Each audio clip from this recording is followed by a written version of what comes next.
Why is evaluation important in the learning process? The evaluation offers possibility to strengthen and consolidate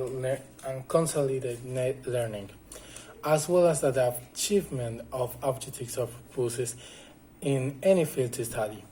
The evaluation allows to show which are the priority needs that must to be attended, and from the educational perspective it must show congress between knowledge and performance. This formalizes what can direct education towards the so-called quality. From this point from this point of view, um, it can be affirmed that the students in the classroom and the teacher in their teaching practice offer several alternatives that can favor of construction of a congruent and more education model.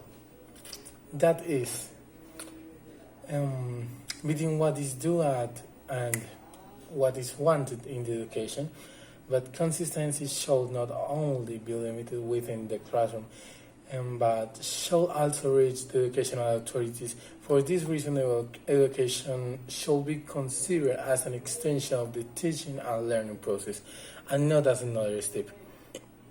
That is, a continuous activity in an integrated process that generates from the reflection of experiences and training opportunities. Evaluation is a continuous activity of the same educational process from the moment the student enters school during the day and at the end of the school day.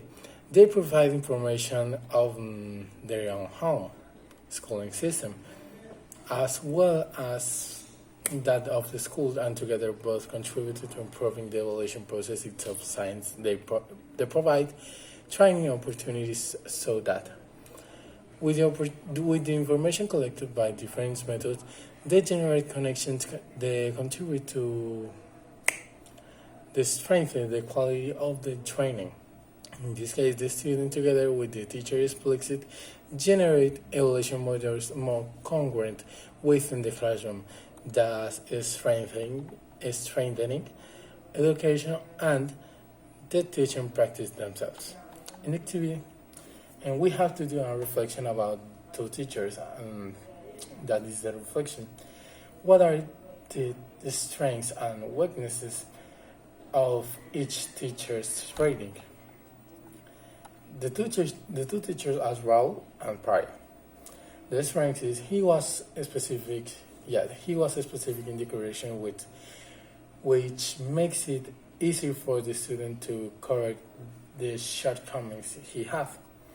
But the weaknesses, um, I consider that correcting the text directly in is an error, since it does not allow the student to give feedback on their learning. And prior to this frenzy, make explicit corrections, allowing students to find to find errors and give themselves feedback. But the weaknesses, despite the fact that the student has many errors at the end of the test, she places good work, leaving aside the shortcomings of the student. What advice will you give Raul and Prior? Give the students the facilities to find the correct answers by themselves, by being explicitly indicating what to correct without doing all the work for them. Neither Raul or nor Prior corrected the error on line 3, playing a ball. What do you think it is? I guess when reading the complete sentence, they didn't see the error by misinterpreting the sentence and ignoring the student flaw. And if you were this student's teacher,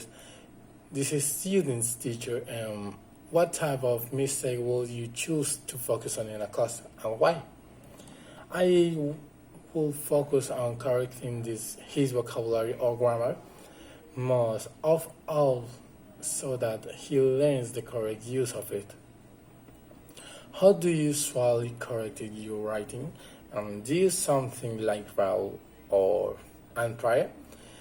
When correcting writing, I usually point out the errors as prior, but being somewhat more specific in the description of the problem or error as well.